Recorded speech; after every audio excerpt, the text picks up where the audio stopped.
What are you kind of striving for with Third Wave, in addition to just educating people about these? I found microdosing to be that perfect bridge for the cultural integration of these psychedelics. Education towards literacy, towards really doing a deep dive on that overlap of psychedelics for leadership, performance, and well-being. You were talking a little about low and slow. Can you go into that? It's important that people start low, they go slow. What I think is important to honor as part of this process is that microdosing is for those who are beginners. You're really looking at what are the shifts from day 1 to day 30. Microdosing is not a magic pill. We're so conditioned to rely on an external substance to do something to us. And the fact is, microdosing and psychedelics and breath work, they open up the channels for change. There has to be a clear why. There has to be a clear purpose behind that, because that is really going to be sort of the golden thread that ties together the entire microdosing experience. What does it take to do the impossible? What does it take to level up your game like never before? What does it take for individuals, organizations, for even institutions to achieve paradigm shifting? Nothing is ever the same again, breakthroughs. Our mission is to decode the neurobiology of flow and cognitive peak performance. Access the minds of maverick scientists, groundbreaking innovators, and world-leading experts to understand what it takes to achieve ultimate human performance, so you can feel your best, perform your best, and accomplish your boldest goals. I'm your host, Rian Doris, and together with best-selling author Stephen Kotler, I present to you Flow Research Collective Radio.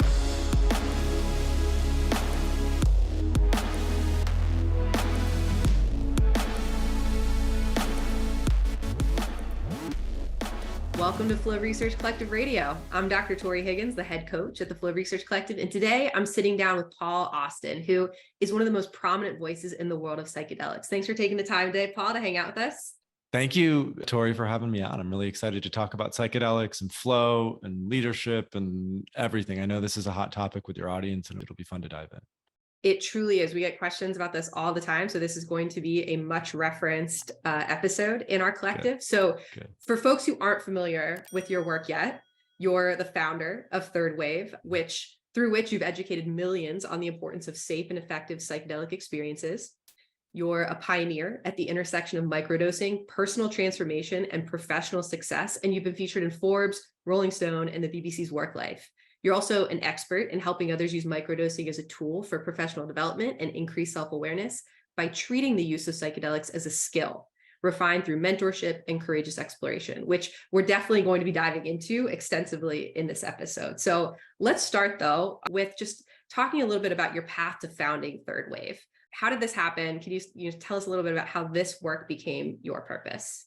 Yeah, the story that I love to anchor in, it's a bit of a difficult story, but I think it really tells the story of my context, the way I was raised, the culture that I was raised in. So at the age of 16, it's a cold, rainy Sunday after church. I'm sitting down in the family room with my parents, and a couple of days ago, they had found out that I had smoked cannabis for the first time. And my dad looks at me, and my dad's like a really kind, loving human. We have a great relationship, but he looked at me and he said, I haven't been this disappointed since my brother passed away in a car accident many years before. And so I remember just like exploding with like anger, rage, and sadness and grief, walking out of my parents' house, going for like an hour-long walk just to let it off, and then coming back and realizing that, okay, there's a clear disconnect between the truth of what cannabis is and what my parents perceive it to be. What this speaks to is, it speaks to the sort of container that I was raised in. West Michigan, Midwest, pretty traditional. Morality was really dictated by the church and the law in terms of what was good and bad. And when I started to work with cannabis at the age of 16, it really helped me to sort of overcome feeling ostracized and left out in my social group in high school. So it really helped me to feel a little bit more connected and part of something. And what that experience taught me is that these plant medicines, for lack of a better term, and we can get into defining that later, or psychedelics, are heavily stigmatized. They weren't well understood, and education is significantly lacking around them. And so fast forward a few years later, I'm in university and I try LSD for the first time at a reasonable dose, like 250 micrograms, and had just this really kind of the classic profound, beautiful psychedelic experience of seeing as everything interconnected, of feeling like a deep appreciation, gratitude for my life, for the way that I was raised, for even the nature that I was surrounded in. And at the age of 19, I was in a sort of, what am I going to do with the rest of my life situation? I had studied medicine for the first couple of years of university. I had also played soccer in college, and I was also in a fraternity. And so there was a lot that was coming to the head at that point in time.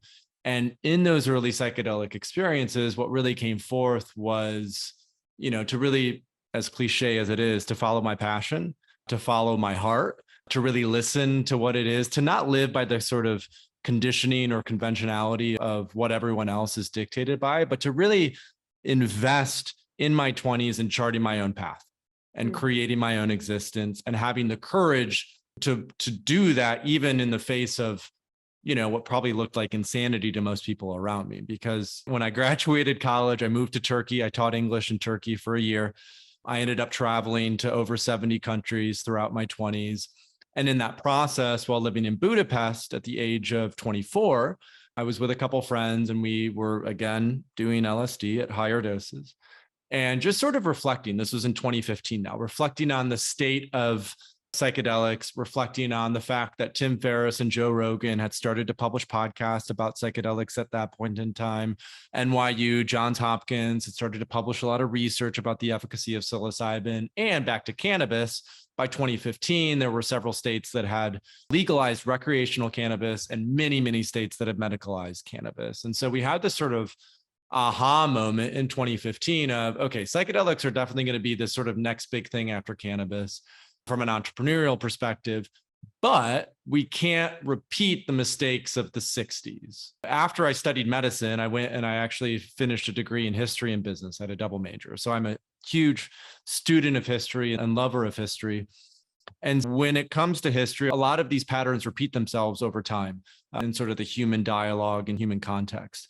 And so when I started to go deep into what had happened in the 50s and 60s, what I quickly discovered is we had 1,000 clinical papers that have been published about the efficacy of LSD for everything from alcoholism to anxiety to depression to addiction. But the issue was not the research. It was when that research started to tip over into culture. Yeah. And that we as a culture didn't have a context for these ecstatic states of being, for these non-dual states. And so Timothy Leary, Richard Alpert come out, they start encouraging everyone to turn on, tune in, drop out, high doses of acid everywhere. And so when we came up with this idea of the third wave of psychedelics, it was, how do we take the best practices, sort of the primordial and archaic practices of indigenous use of psychedelics for thousands of years, ritual, ceremony, privacy, and how do we marry that with some of the cutting edge scientific methodologies that were started to, had been invested in the 50s? And how do we marry that in this third wave of psychedelics, almost walking the middle way for a fully integrated experience of psychedelics? And what I thought was the key in all of that was microdosing. That these substances cannot be contained within the confines of clinics and hospitals, that the way that these are used is in ceremony, is in the jungle, is with friends, is at the beach. And that what went wrong in the 60s is we just went too deep, too fast.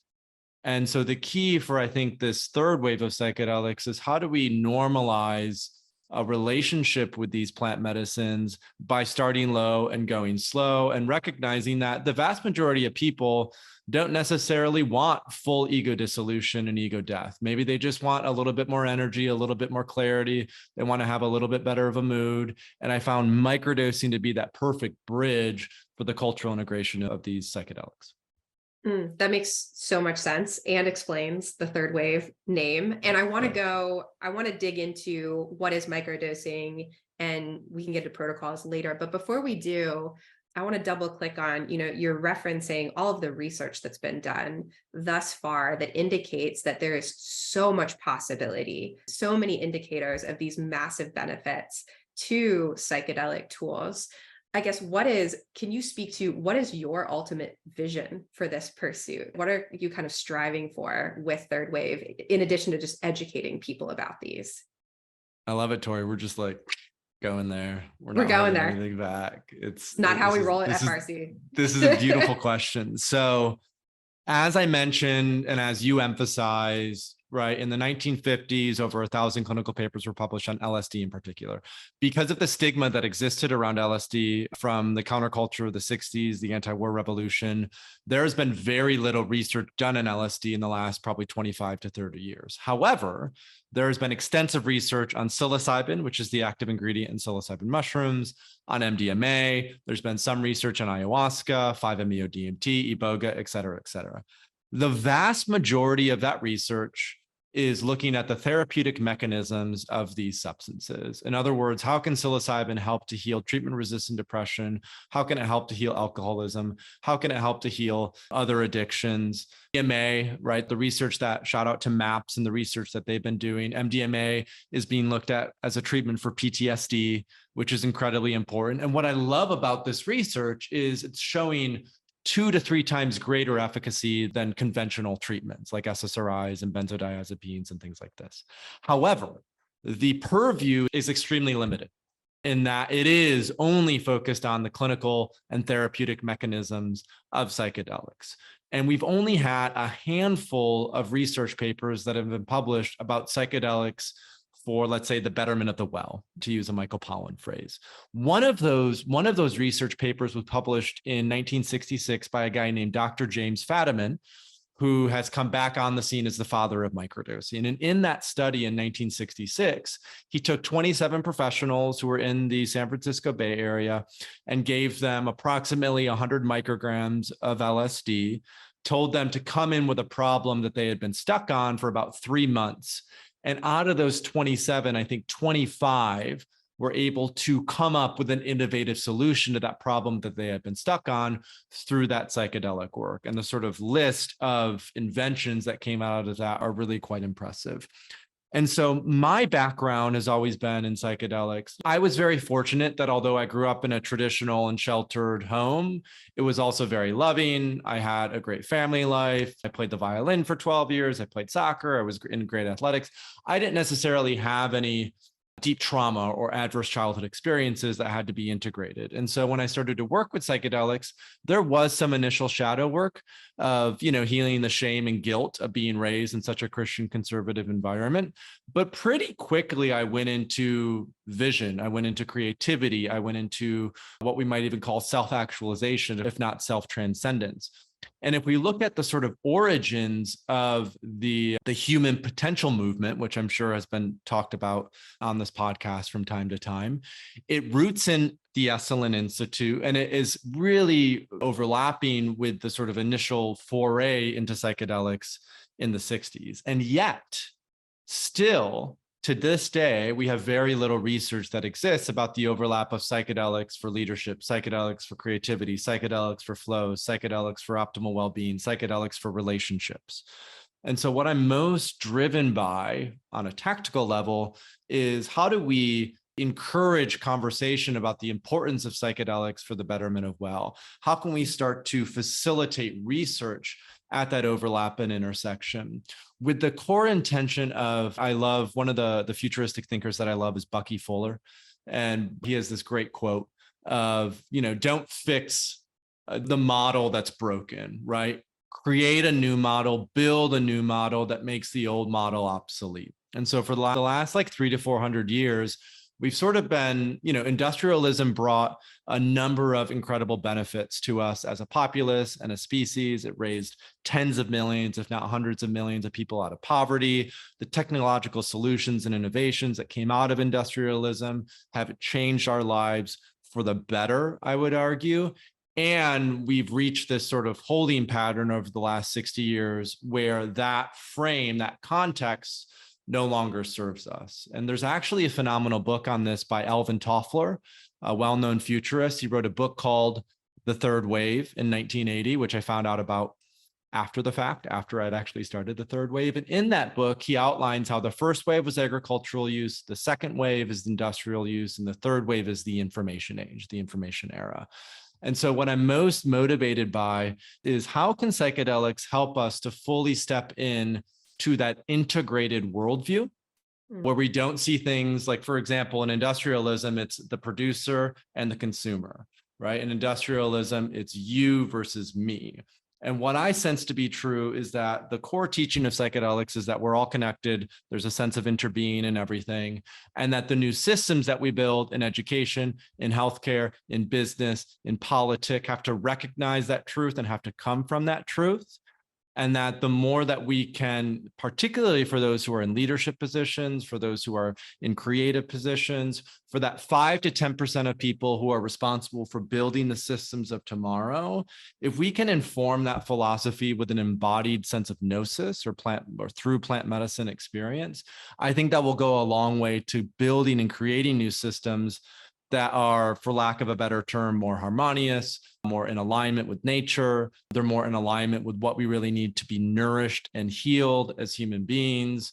And that for me is like, that's my big why. That's my big, hairy, audacious goal. That's kind of what gets me up every day in the morning to really drive towards education, towards literacy, towards really doing a deep dive on that overlap of psychedelics for leadership, performance, and well-being. Yeah, I love that. We call that your massively transformative purpose at FRC. Yeah, that's the one. And it just feels like, all of the research that's coming out, I mean, it's just gaining more and more momentum to indicate the huge clinical implications for psychedelic tools, like you were talking about for depression, anxiety, PTSD. But it feels like your work at the Third Wave is exposing that is only the tip of the iceberg. There is so much more potential here. And there's something here for people that don't necessarily have that type of work to do, that are just looking for ways to, I think, connect, to really explore their potential in new ways, to become better leaders, et cetera. So I'm really excited to dive into all of that. But before we do, I think we'd be remiss to not actually define microdosing. So can you talk a little bit about how you define microdosing? You were talking a little about low and slow. So can you go into that? Absolutely. So microdosing as a term came on the scene in 2011. Dr. James Fadiman, who we already spoke about, published a book called The Psychedelic Explorer's Guide. He had a single chapter, chapter 16, dedicated to the anecdotal stories of people who were starting to microdose. He then went on the Tim Ferriss podcast in 2015, talked about those stories, and that's when we saw microdosing really start to blow up. It wasn't about 2015. It's when I heard about it, when I started to do it myself. To contextualize this a little bit more, when I had those early LSD experiences that I spoke about when I was 19 and 20, what I noticed is that for a week or two after that experience, I had this sort of afterglow where I was more dedicated to meditation. I was more mindful about the food that I ate. I was more connected in my relationships. And inevitably, I noticed that after maybe 2 or 3 weeks, that afterglow would start to dissipate. I made some changes and improvements, but a lot of my old patterns and behaviors would start to sort of find their way back in, if you will. And so when I heard about microdosing, what I immediately thought was, interesting. I bet this is a way to elongate that afterglow, to keep that window of neuroplasticity open for longer, to make it easier to integrate new behavioral change, because the resistance from the ego and the personality and the sort of our default mode isn't as present. And the key to microdosing is that it's a sub-intoxicating dose level. So the initial term that came out about microdosing was sub-perceptual. And inevitably what ended up happening is people were really confused about, am I perceiving this? Am I not perceiving this? Am I feeling this a little? Am I not feeling this at all? And a lot of people started to get hung up on this thing that actually was not that important. So in the last little bit, the term that is much more in alignment is sub-intoxicating. Is it a dose level that you can take where you can still navigate everyday reality? I could still work, I can still do calls, I could still go to the gym, I could still, hang out, and I'm not altered. I'm not journeying. I'm not going into there's no sort of deep emotional catharsis necessarily. There's just a slight loosening around the edges. And so when we look at the two most commonly microdosed substances, we're looking at LSD and psilocybin. So LSD, a microdose tends to be anywhere from 6 micrograms to about, I would say, 25 micrograms. For psilocybin, anywhere from 50 milligrams to about 300 milligrams. And what your listeners may be sort of reflecting on is there's quite a bit of variance there, right? I'm not just like a microdose is 10 micrograms or psilocybin is just 100 milligrams. Sure. And the reason for that is because it's very personal. to the individual, because we all have different levels of sensitivities. Some people who have been working with psychedelics for years may end up being more sensitive, so they need less. Someone who's been on SSRI medication, disclaimer, I'm not a doctor or licensed psychiatrist or medical professional. So for anything that we talk about as it relates to that, make sure you check with someone who is a qualified practitioner. But what we notice is that those, for example, who have been on SSRIs or those who are on SSRIs have more of a blunted response. And so to have the same impact, they actually have to take a little bit more. And that speaks to the importance of what we call calibration. We don't learn by reading. We don't learn through books. We don't learn by listening to podcasts. We learn by doing. And the same is true of microdosing. So it's really important that if folks are interested in microdosing, as I mentioned before, to start low and go slow. What I always tell people is you can always take more. You can't really take less. There's no undo. There's no undoing. There's no undo button. As Hunter S. Thompson said, you buy the ticket, you take the ride. And it's important that people start low, they go slow. And usually for a microdosing protocol, it's not just, on day X, I took a little bit of a psychedelic and that's a microdose. What I think is important to honor as part of this process is that microdosing is, especially to start with, for those who are beginners, you're really looking at what are the shifts from day 1 to day 30, not what are the shifts from day 1 to day 2. And the commitment as part of that is to take a microdose 2 or 3 times a week for at least a period of 30 days, if not 60 days, and to just notice and observe changes in mood, changes in creativity, changes in relationships.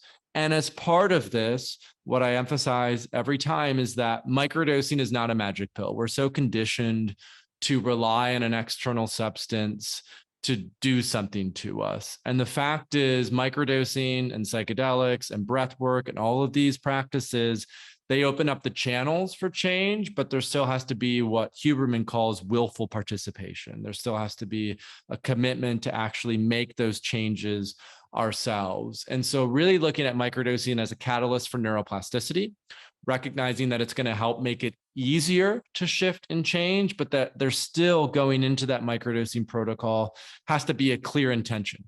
There has to be a clear why. There has to be a clear purpose behind that, because that is really going to be sort of the golden thread that ties together the entire microdosing experience.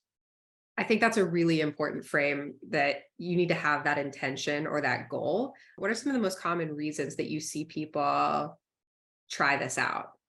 What are the kind of goals or objectives that they're striving after here? Yeah, it literally, one of, I think, the downsides of microdosing is that it's being sort of contextualized as maybe a panacea. And there could be some responsibility that even I hold for that, because it's like a meta supplement in a way, where because it has such a profound impact on neuroplasticity, you're then opening the channels for any, and like, you want to go here, great, go here. If you want to go here, just like, where do you want to point the compass, essentially? So with all that being said, I would say the most common reasons that people are microdosing, I would boil it down into 3. One is to get off conventional psychiatric medications, specifically antidepressants and like ADHD medication. So folks are finding that microdosing can both help with withdrawals from those psychiatric medications, and it can also act as a replacement for those psychiatric medications. Now, again, I'm going to emphasize this. If someone is listening to this and they're on those medications, to do that under the guidance of a trained and licensed medical professional is essential, because these medications, especially if they've been on for a long time, SSRIs or ADHD medications, just quitting cold turkey can be quite daunting and potentially detrimental to people. So it's really important that they have the guidance of a licensed medical professional if they want to go through with that. So that's one of the core main reasons. I would say another core reason that people are looking at this is for performance. They're looking at this to help access flow. They're looking at this to be more productive. They're looking at this to be a better communicator. They're looking at this, one of the really interesting mechanisms of psychedelics is that they're anti-inflammatory. And so they're also looking at this often as a way to help with lowering chronic inflammation in the gut and the brain, to just make ourselves more energetic, more free, more whatever. So I would say the sort of second core thing is going to be leadership, performance, overall well-being, kind of getting back into what we were talking about before, the betterment of the well. And then I would say the third main reason is as sort of an adjunct in a spiritual practice. So people are looking to deepen their meditation, if they're looking to deepen their breath work, if they're looking to do it as an adjunct for cold plunges and saunas, right? Microdosing is a really good adjunct to a lot of holistic practices that people are already participating in. So. Yeah, I'm hearing not to be done in isolation. And I think the conceptualization of it as a meta supplement really tracks for me, because we talk about flow as a meta skill, and we train people to get into flow on demand, but not to get into flow just for flow's sake. It's about having an intention about how you want to deploy flow to actually achieve your most audacious goals, to achieve new levels of well-being and fulfillment, right? So I'm hearing a lot of alignment here. So with that in mind, Stephen Kotler and Michael Menino just published a paper recently about psychedelics and flow state, and how there's so much opportunity to better understand flow by studying altered states. So can you talk a little bit about how microdosing can potentially improve people's ability to get into flow on demand? Totally. And I would love for this to be a little bit of a back and forth conversation, because you know a ton about flow. I know a decent amount about flow, but I know a lot more about psychedelics and microdosing. And it's interesting. I had the opportunity to have dinner with Stephen a couple times at a conference that we spoke at together about 5 years ago. And we started to talk about microdosing and flow. And when I told him that microdosing could be potentially useful for flow, he was surprised. And it had I don't remember the specifics of it, but it had something to do with the neurobiological mechanisms of flow versus psychedelics. I think psychedelics are more serotonergic. There's some dopamine, there's some oxytocin, whereas the neurobiology behind flow is maybe more related to norepinephrine, and there were a couple other things in there as well. So I think my sense is it acts as a great adjunct. And that also depends a lot on the type of medicine you're using, or the type of substance you're using, and the amount of the substance that you're using. And so we already talked about kind of what is a classic microdose. What I've noticed, and we talked about psilocybin versus LSD. So let's start there. Psilocybin, because it's more serotonergic, I've found tends to be better if it's done just by itself as an adjunct for emotional regulation, as an adjunct for dropping more into the body, even as an adjunct potentially for different types of therapy. What's interesting, though, about psilocybin is a lot of the microdoses that are coming on the scene, if you will, are combining psilocybin with things like lion's mane, bacopa, skullcap, cordyceps. So they're actually taking the microdose of psilocybin and using it as an amplifier for these other supplements that help with neuroplasticity, that help with focus, that help with attention, that help with motivation. So I think one is, if someone is really interested in psilocybin, my sort of perspective would be, if you're looking to utilize microdosing for flow state, to choose a psilocybin supplement that is combined with other herbs, functional mushrooms that really help with that more sort of dopaminergic lens or orientation. Whereas with LSD is really interesting because LSD is more dopaminergic. And we know that dopamine is tied to focus, attention, and motivation, all of which are part of, I would say, the subjective experience of flow, right? You're kind of in that, you're in the focus, but yeah, you're in the zone, you're in the focus. Motivation is just moving through. Attention is sort of there and present. Yeah. And it's challenging. It might be a little more creative. And so I find with LSD that doing a microdose at the lower threshold of maybe 10 to 15 micrograms, what's key about this, Tori, is to not just do a microdose and go, okay, yeah, I think I'll work on that paper, or yeah, I think I might play an instrument, but to actually be intentional about setting up that day. So let's say someone is like, okay, I'd really like to utilize a microdose of LSD to enter into a flow state. Well, then set up the day in such a way where you're like, okay, I'm going to set aside a 2-hour gap in my morning calendar. I'm going to microdose at 8 a.m. on an empty stomach. I'm going to do maybe 10 to 15 to 20 minutes of, could be transcendental meditation after that, to sort of start to get in that focused mindset.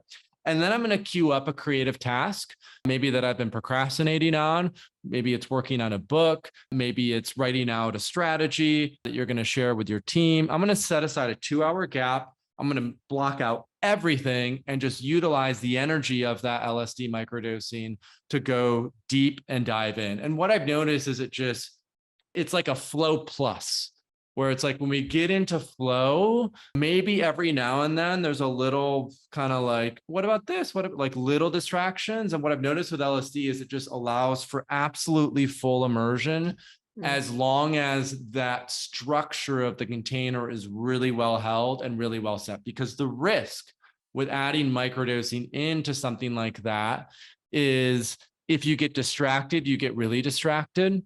And if you get sort of off course, you're going way off course. You're going to go way down that rabbit hole. Yeah, exactly. With that extra energy, it's really important to have a tight container to keep the energy focused in.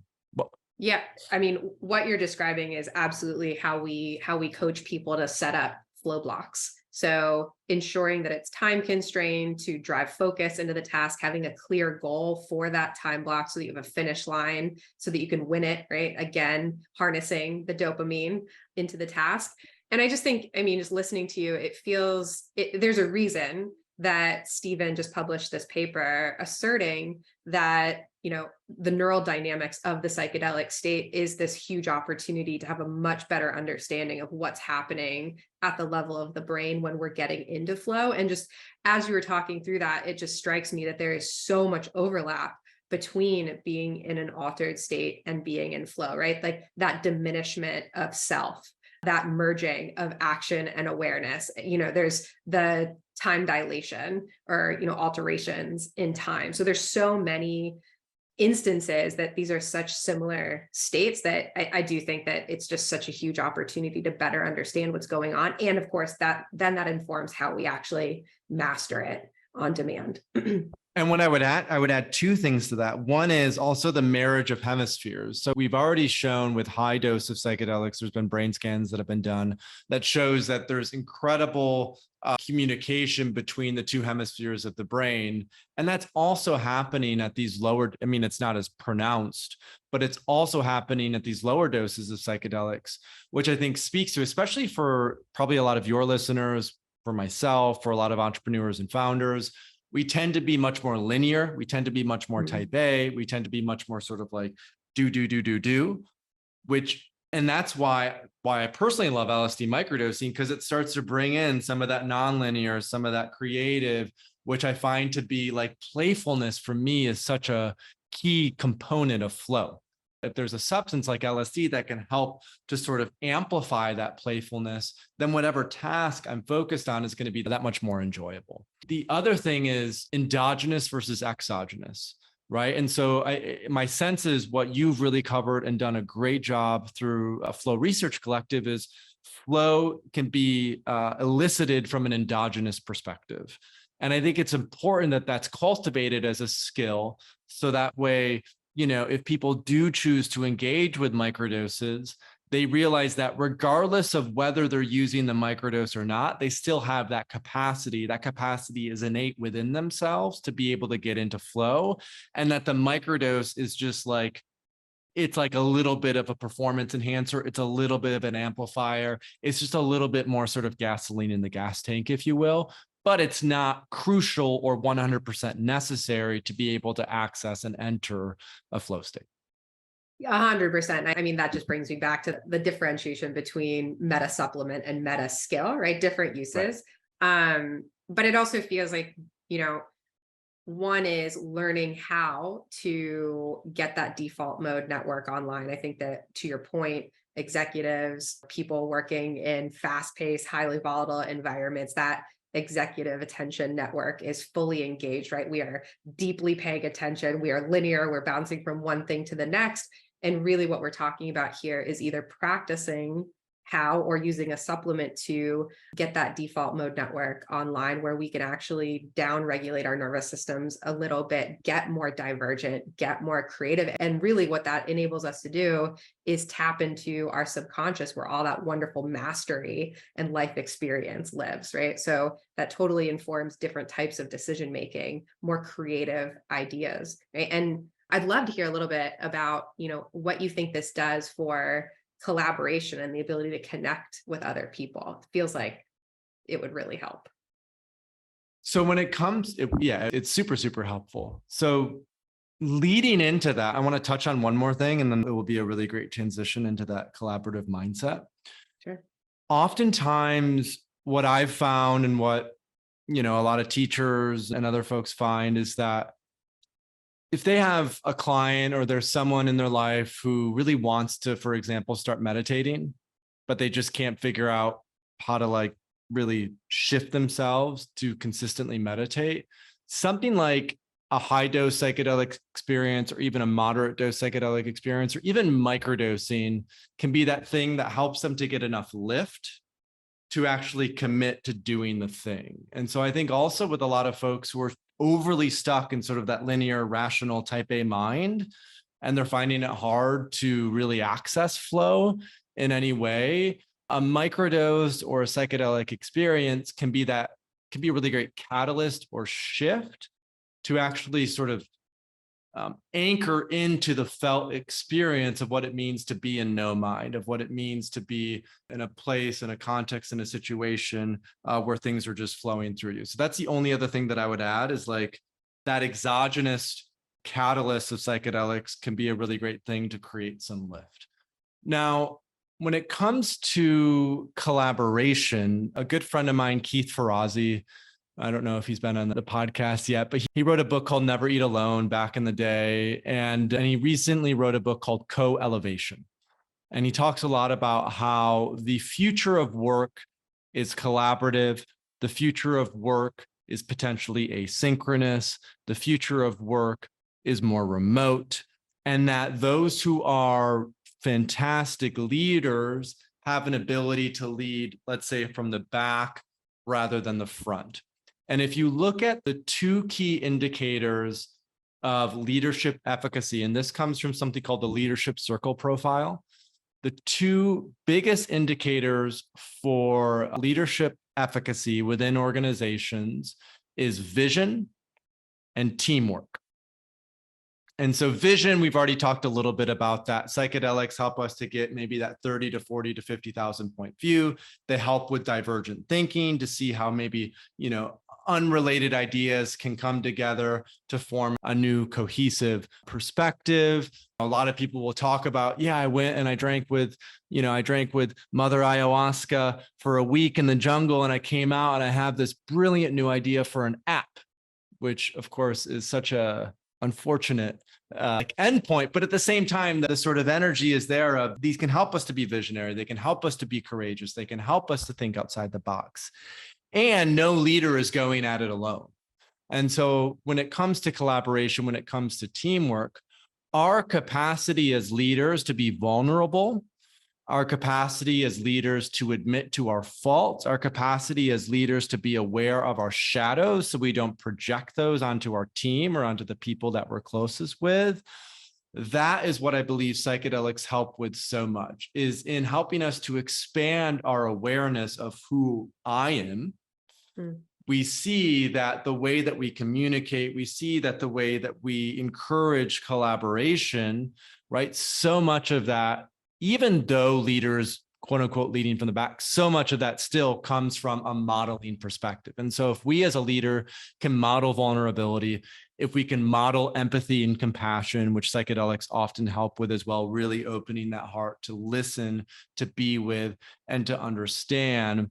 I've just noticed in my own team, as we've started to ramp up over these last few years, when I lead from that place of vulnerability, when I lead from that place of having my heart open, when I lead from that place of admitting when I'm wrong and when I don't know what I'm doing, the humility that comes from that, all of those are skills, all of those are insights and downloads that I've learned from working with psychedelics. And that tends to be at the higher dose, but also At a microdose level, when I had my first microdosing protocol many years ago, about 8 years ago now, one of my core intentions was to help with social anxiety. And so we often find that these lower doses, microdoses, or what we call mini doses, can really help people just speak from the heart, to be open, to be transparent, to communicate well, all of which are necessary and important with any team dynamic, because the more that we keep hidden, the more that we keep repressed, the more that we keep behind doors, I think the more likely there is that something's going to come and bite us, or that, there's going to be an unhealthy or toxic team dynamic. So it really is important to come in with full awareness if we want to be more collaborative and work together.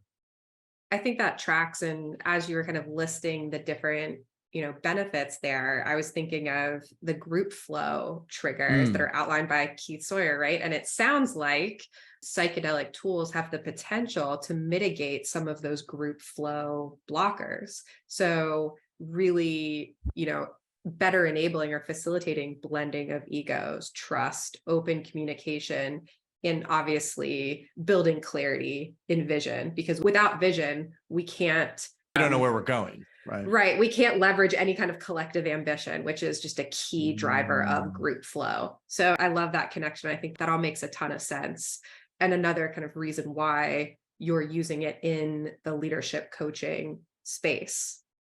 And I think this also speaks to like the future of work, which is, for so long, we've been driven and motivated by the carrot on the stick.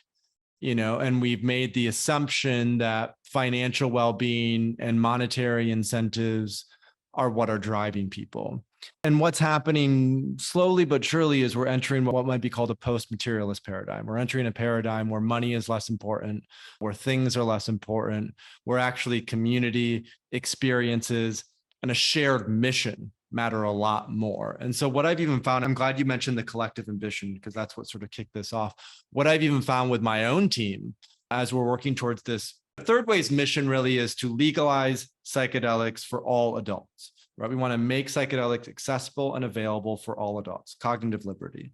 And what I found in sort of building the team, it's like they all have had such profound and powerful experiences themselves with psychedelics that I simply need to chart a very clear vision and path, and all of their energy will fill that in to actually bring us there, because they care so much about this. And I think that has to be the future of business. For too long, we've had businesses where it's like, I'm this person at home and I'm this person at work, and there's a clear bifurcation and a clear separation. And the future of work is recognizing and allowing us to bring our entire selves to our mission, our entire power and energy, and to actually get behind something that we genuinely care about and that we think is going to make a meaningful impact on the world around. 100%. And I think all of the research on team flow and group flow are coming back with results that validate exactly what you just said, that the most effective teams are composed of people that are not only aligned with clarity on the team mission and purpose, but also their personal goals are in alignment with that team mission and purpose. And even more than that, they feel as though they're leveraging their strengths in service of that. So that's how you get a team truly on the same page. We talk about it at FRC, untapping limitless motivation. That's the formula right there for a team. Exactly. I love it. So can you talk a little bit about, you have a ton of experience working with folks in the corporate space, in the business world.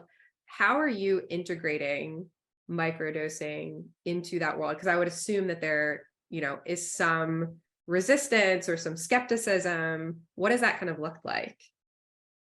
A little anecdote that will Sure. I think help with this story. So in 2017, September 2017, it was about 2 years after we started Third Wave. I had self-published a book on microdosing.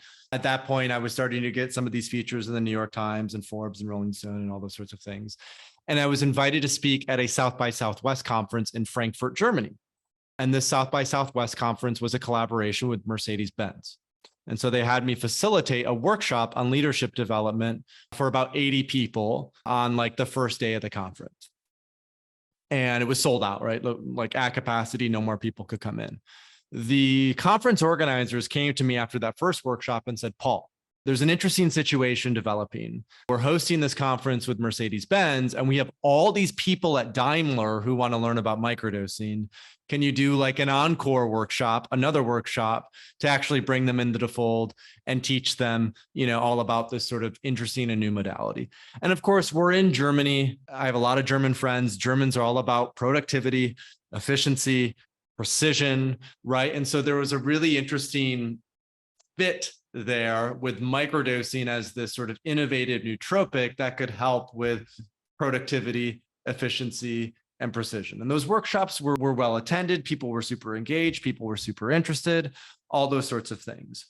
And so for the first few years of Third Wave, 2016, 2017, 2018, I was doing a lot of one-on-one coaching. I was doing a lot of microdosing coaching. I was doing a lot of broader psychedelic coaching. And then a couple of years ago, what I noticed is, and what I perceived to be true, is that there would be a lot more leverage to be had in coaching the coaches. And that my role is much more, I am a coach and I still do coaching, but much more as a teacher, philosopher, trainer than it is to be in the trenches with executives as they're moving through X, Y, and Z. And so a program that we've rolled out over the last 2 years, we did the inaugural program in June 2021. We're now in our 4th cohort. We'll have our 5th cohort that starts in a few months, is a training program for coaches, executive coaches, performance coaches, health and wellness coaches, life and relationship coaches, to integrate psychedelics as a modality for their coaching practice. It's not necessarily, we're going to help you become a psychedelic coach. It's that you are a coach, you're an executive coach, you're a health and wellness coach, you're a performance coach, and you've had clients who have started to ask you about psychedelics, ask you about microdosing, ask you about ayahuasca, and you're interested in how do you help assess, how do you help prepare, and how do you help them integrate from these experiences? Because, and in big thanks to Stephen, actually, because when I did this workshop in Frankfurt, Germany in September 2017, it was 3 weeks after Stealing Fire came out.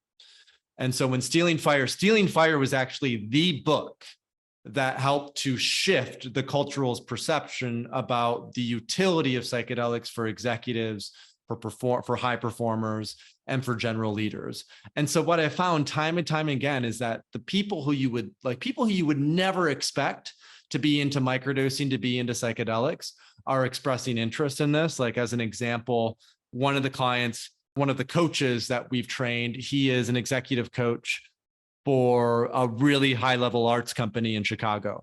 He's also an executive coach for a Fortune 50 company. And both of their CEOs are interested in working with psychedelic medicine. There are, you obviously, like the whole Silicon Valley thing, unicorns, billion-dollar companies, they're really interested in psychedelics and microdosing. Probably even I've heard people in DC, a lawyer who's part of our faculty in the training program is in DC, and he talks about how there are a lot of high-level government officials who are actively interested or working with psychedelic medicine to help them with their own process. Final anecdote, and then I'll loop it all around. About 6 months ago, I had the opportunity to speak at a summit called the Concordia Summit, and it's the biggest summit that runs parallel to the UN General Assembly in New York every year. So Jill Biden spoke, the Queen of Jordan, and we had a panel on psychedelic medicine. And our panel followed the president of the World Bank. So the president of the World Bank is up there talking about World Bank things. And we come on and we have a great discussion on psychedelics. And I look down, and in the front row is the former president of Uruguay, the former president of Spain, the former president of, I believe, Argentina or something like that. And so for me, and this was September 2022, this was a moment of, okay, yeah, I've spoken at some tech and business conferences, but now we're on a platform with major world leaders who are actively considering what might a legal framework look like for psychedelics, for psilocybin mushrooms. And for me, this goes back to that sort of MTP that we landed on before. I'm really driven, even through our training program, our coaching certification program, how do we equip sort of like the ambassadors of this renaissance to feel confident, to feel supported, to feel skillful enough to be able to guide the leaders of tomorrow through experiences that are ultimately transformative and meaningful for everything that they are building in the world. I love that was your answer, because it's so in alignment with what, I see as a coach at FRC. We get questions about this all the time, and I'm seeing more and more diverse clientele at FRC. And it just feels like more and more people in different industries are recognizing that it's probably time to think outside the box in terms of how to tap into and expand their potential. It's not about working more hours and grinding. We're really getting away from that. And I loved, the way that you phrase it as far as learning how to keep that window of neuroplasticity open for longer. I think that is exactly it. That's really how we explore our potential as human beings. So phenomenal. And also why I knew that this is going to be a much loved episode at the collective.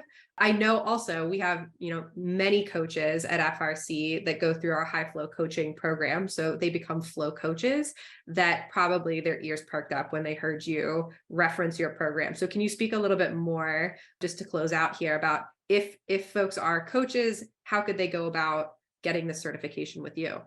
Yeah, thank you for asking that, Tori. So the program is currently a 6-month program. We're looking to elongate that to a 10-month program in 2024, but I assume this will be published in the next few weeks. So we have another cohort that starts in August, and those cohorts are we have about 36 people in each cohort.